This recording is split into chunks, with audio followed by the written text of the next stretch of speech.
Namaste dear students. In this video, we'll be discussing transnational actors and their role in international relations. We have seen in the study of international relations as an academic discipline, from the very beginning there was a preponderance of realism. And the study was almost focusing on the states as the primary unit. But with the rebuttal of liberalism from the 1970s, we have seen that this particular idea of the state as the basic unit was challenged. And they were arguing that along with states, there are some national or transnational, subnational, international actors that is to be focused. With this rebuttal, the study or the academic discipline of international relations started focusing on these transnational economic actors and transnational non-economic actors as well.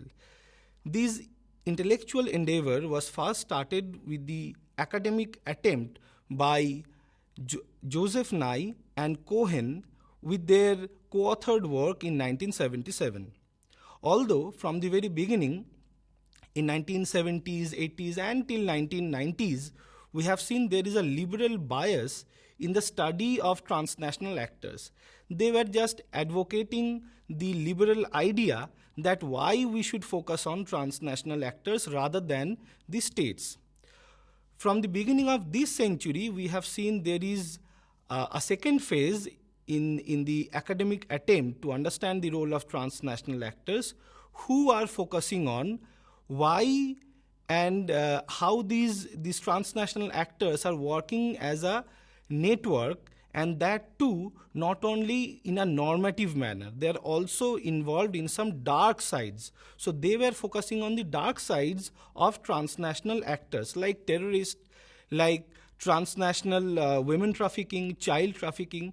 So in this phase, transnational actors were reviewed under the scanner of a pragmatic approach, not essentially a very liberal, normative or idealistic approach of the earlier.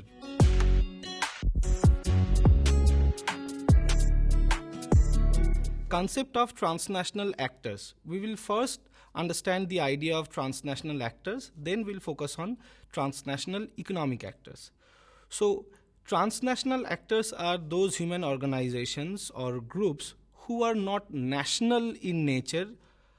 They are not nation states primarily, but they are effective across the transnational border. For example, there are institutions or organizations like Amnesty International, an NGO, or NATO. These are not to be bounded within a territory of one state. They are effective both in say India and Pakistan, or say in different parts of Europe. So these are the actors that we call transnational actors. Apart from this, there is hardly any similarity that we can find in transnational actors. Say for example, there are different types of transnational actors, starting from multinational corporations, NGO, that is non-governmental organizations, or IGO, intergovernmental organizations. I'll give you example, but none of these are, we can find some homogeneity among them. See, terrorists, they are also transnational actors because, say for example, they are recruiting from Pakistan and doing some terrorist activities inside India and getting fund from somewhere from the Middle East. So they are effective on all these states. They are not to be confined within one territory. On the other hand, you can see there are human rights organizations who are vocal against human rights violation both in Syria or in some parts of Europe or in some parts of Indian jails, for example. So they are also transnational. And we cannot find a similarity between human rights organization or terrorist organization in that sense. Their goal, their orientation, their program are so very different. Now the example of say NATO or say for example UNO, they cannot be even confined within one particular territory. So all these organizations taken together are transnational organizations. One similarity is they cannot be confined within one territory. This is the simple thing. Next one very important part that is pointed out by the social scientists who exclusively work on organizational theories. They argue that in case of transnational actors, they mostly focus on network.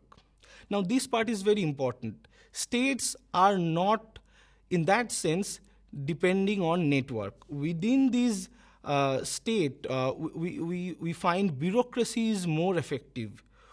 States work on the basis of bureaucracy or hierarchy, this kind of models. There is a command from one center and that is to be followed. But in case of transnational actors, they are more depending on network. Now you see, when there are intergovernmental organizations like, say for example, OPEC or for example ASEAN, you see there are some dependence on network rather than hierarchy. Let me explain why. In ASEAN, all the members are same, at least theoretically. In UN, all the members are same, at least theoretically. But within the state, we do not find these equality, so to say. But only exception is in these network format is MNC. MNCs, their internal structure does not follow network. They also follow, at least internally, this idea of hierarchy.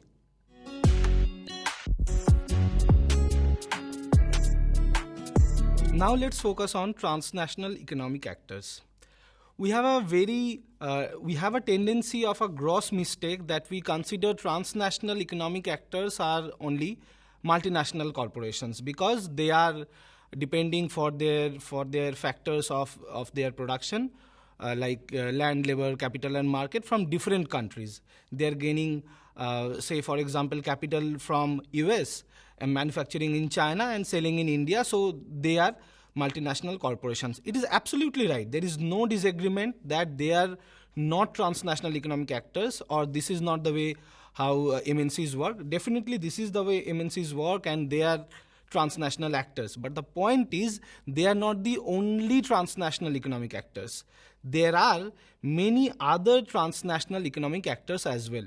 Now, as a whole, generally, grossly, transnational economic actors believe in the very classical idea of liberalism, that is laissez-faire, laissez-passer, or as we know, laissez-faire economic policy. What does that mean? That means the entire globe is open market and everyone should have the right to sell or buy from wherever they want depending on the demand and supply, this thing. Now, these MNCs, they are the players in the market. They believe in this open market. They have every right to produce in their way and to sell their way. But who decides the terms of the trade? There are some bodies, some institutions, some transnational actors like IMF, like WTO. They decide or they set the terms of the trade, the terms of this game. So, in these discussion, we must remember, we must understand, we must point out that they are also important transnational actors, although they are not buyer or seller, they are not getting into this competition of market, although they are very important. Along with this, we also need to understand that terrorists, they are somehow in these days transnational economic actors. It's very unconventional to point out terrorists as transnational economic actors, but we have seen in last 2 decades that terrorism is not confined in killing people only. They're earning their revenues through multiple banned activities like farming of opium, like fake currencies. So all these things disturb one region or a country's economy. So we cannot deny that transnational economic actors also include terrorists. Now let's focus on one key question in the study of the concept of transnational actors, that are they separated, isolated, or they are one? It's a very complicated question and it needs a proper attention. You see, there are global activities where these transnational actors, they work together, although they are not same.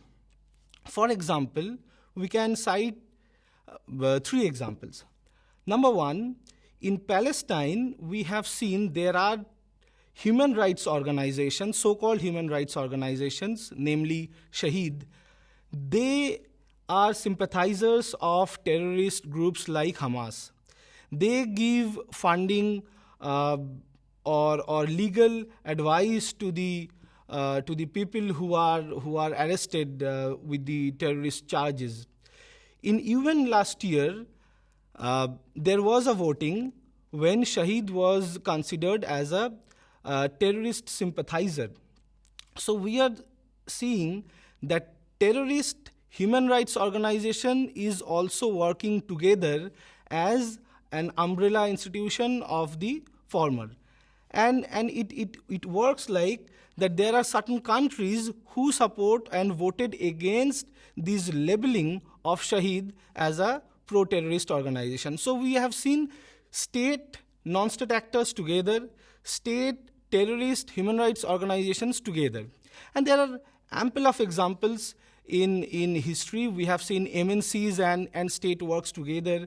MNCs pay huge revenues and they argue that we have some corporate social responsibilities and there should be a rollback of the state. So state is not uncomfortable these days with sharing this role of social service with MNCs.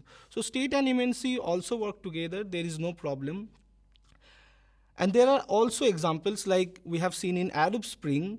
There were a task for the human rights activists, NGOs, public opinion setters like media. They were working all together to set a public opinion in favor of so-called modernization, privatization, and westernization in favor of Arab Spring against the elitist, medieval, feudal character of the Middle East politics. So again, there were some vested interests of some Western states. So these Western states, media, MNCs, all of them were working together. These are the negative examples. Let us focus on some positive examples. When some women or we find some other victims of trafficking and they are rescued by the state agencies, what we see, where are they sent after being rescued? They are sent to be taken care by some NGOs. So it's not always a tussle or a competing relationship between state and the transnational actors, state and the NGO or these MNCs or these human rights organizations or other things. Of course, but the point is there are states who argue that some people's terrorists are some people's freedom fighters. So for this particular reason, terrorism has not yet been defined in UN. We'll come to that point later. But now let's understand and we can conclude that all these organizations can work together for accomplishing one goal along with state. And there should not be any general understanding that state and these transnational actors are essentially at the loggerhead. No, they are not. Next, we need to understand some common confusion or misconception. Number one, that transnational actors are essentially non-state actors. No, this is not right. Some transnational actors are also composed of some states. Although this is true that transnational actors are mostly non-state actors like NGO, like MNCs, like terrorist organizations, global civil society, and religion, very important. But there are significant transnational actors who are like IGO, what we call intergovernmental organizations. What are these IGOs? Like NATO, Warsaw Pact, ASEAN, European Union, UNO, IAEA, all these things together, we can consider that these are IGO. And they are essentially composed of states. So we should not come to any general conclusion that transnational economic actors or transnational actors are essentially non-state in character. They are not. Mostly they are non-state actors, but not essentially. There can be significant state actors. This is number one.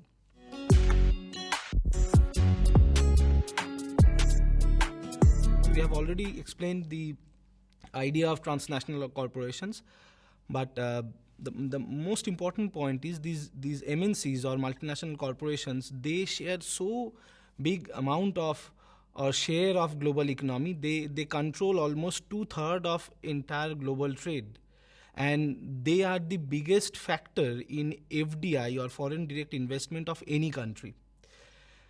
The common criticism against these MNCs is they topple with the democratic government, the elected democratic government. They set the agenda for their internal politics, and most importantly, they make profit at the cost of the environment and exploitation and poverty of this third world. Intergovernmental organizations are very important transnational actors. These are basically issue-based strategic cooperation, and these are institutionalized organizations for the strategic need of these nation states. They are effective across the national boundaries, but only the nation states can be a member. Any private individual can never be a member of these organizations. We have different types of intergovernmental organizations. Like for regional cooperation, we have seen European Union. In South Asia, we have seen SAARC. In Africa, we have seen African Union. All these organizations, they succeed or they fail, whatever. But the very idea is to integrate the region. That is the basic idea. Next, we can see UNO. UNO is very important. Almost all the members, nation states are the member of UNO. Next, we find WTO. WTO is a superadditive body where we find nation states are the members. But you see, in this case, WTO is mostly blamed for working as the puppet of the northern countries. Northern countries means not literally northern. It means the western, powerful, rich bloc that we called northern states. Global South and Global North, we know these differences. So next we come NATO. See, NATO is, we all know, it's a defense collaboration. USA established NATO many years ago, and now we can see there is a transition from NATO, then Warsaw Pact. Now we see Quad. Next we find Interpol. Interpol is, we know that there is a collaboration among states, the member states, where these real-time strategic informations are shared, and transnational crimes are attempted to be controlled. Next, what is interesting is IAEA. IAEA or CTBT or NPT, these organizations, they focus on controlling the defense measure that you want to take within your country, or nuclear regime. These are called nuclear regime, that they will set up how you will utilize your nuclear energy. Again, we find the preponderance of Western countries or Western nations. Next, what is very important in the discussion of transnational actors is NGO or non-governmental organizations. See, NGOs are specialized organizations or agencies made up of private individuals, and this is what make them different from IGOs. in NGO, no, and by its literal meaning, you can understand that no state or government or intergovernment agencies, they cannot be a member. They should not be a member. Private individuals, they make this kind of groups, and they work on many things, very different issues they focus or they work on. It can be women trafficking, it can be child care, it can be environment, it can be human rights, it can be rights of the prisoners, it can be nuclear control and whatnot. Everything, almost everything is under the scanner of these NGOs, and they can work on it. And we have seen some, there are plenty of examples like CRY, Greenpeace, Amnesty International, endless names. What most important is they are theoretically non-governmental and non-partisan, of course. But the point is, are they really non-political? In many third world countries, it has been witnessed that they have some set agenda. They promote some values, they promote some idea, and that's why it's often pointed out that with their funding, they often disturb the stability of this region for whatsoever reason, maybe for good or for bad, that's a different issue. But the blame is they topple with this stability, the elected government of that particular country, with their own vested interest, and of course backed by the funding of many multinational corporations or some other states or whatever. They often work as the frontline organization of many criminal or terrorist organizations, as we have already discussed. We can see even in the modern world, almost all religions, they have some organizations under their control which take care of of that particular religion for their own outreach program. Say the Vatican, they have their own setup, their own organizations for reaching out in different countries, starting from Asia to Africa to some parts of Russia, everywhere they can send their men. Same with Islam or Buddhism or any religion we can focus.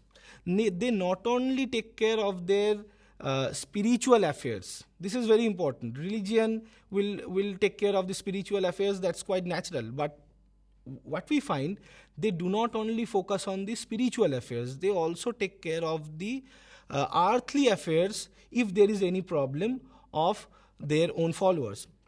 Now here we find a partnership, I should not use the word nexus, between state and religion.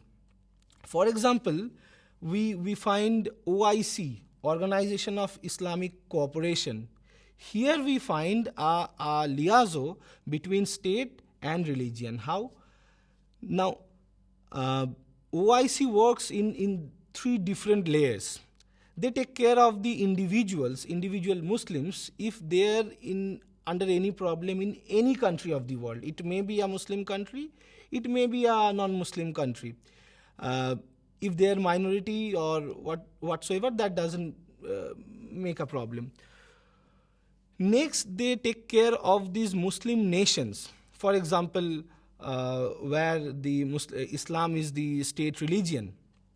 These countries' issues are again and again raised by OIC in their internal forum and in different other international fora. Next, OIC also take care of their own religion as an issue.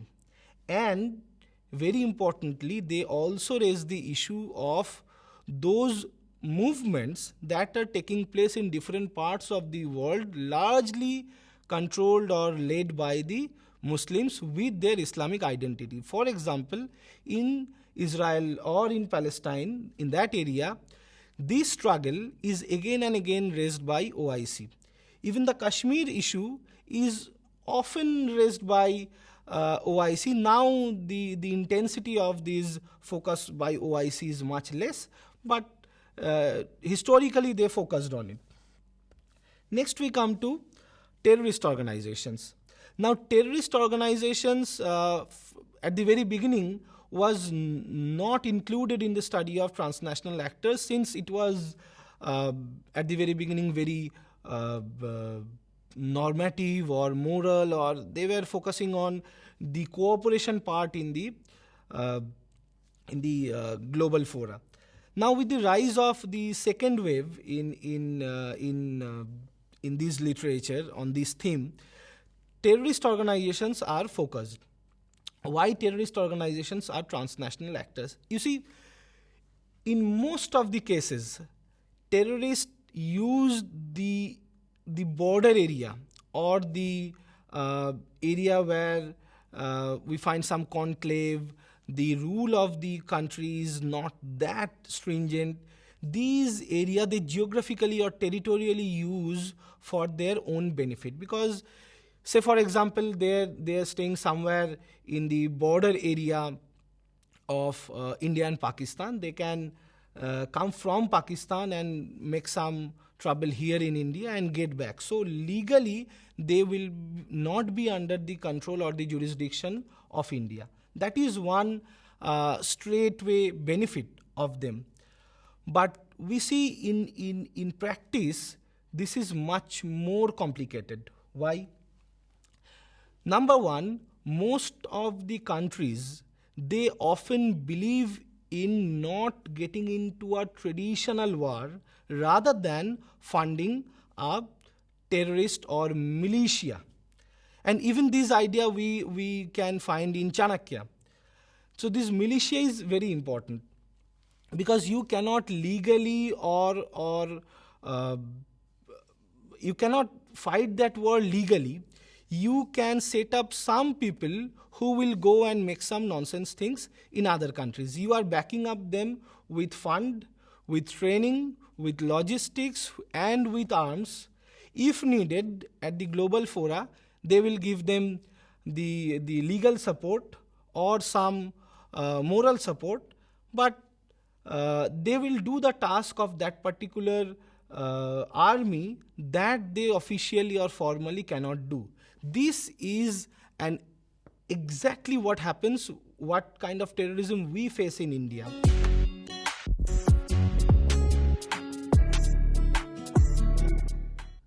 Transnational economic actors, or their importance in the international relations.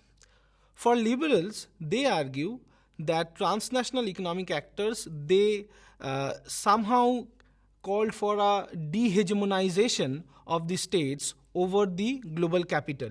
And we can see that international relations is no more confined within the realm of states. So this is very important, at least they argue, to understand transnational actors. On the other hand, Marxists, they argue that transnational economic actors essentially depend and believe in looting the money, capital, and raw materials of these third world countries. So any political structure based on that exploitation is to be denounced. So there is no point in romanticizing that particular way of exploitation. On contrary, realists, they argue that liberals are unnecessarily exaggerating the point of transnational actors. They are ultimately and finally under the control of states. There is no sovereignty of any of these transnational actors or economic actors. Any nation state at any point of time can decline them, can say no to them, and can do and pursue their own sovereignty. So transnational economic actors, at least for realists, is not really that important.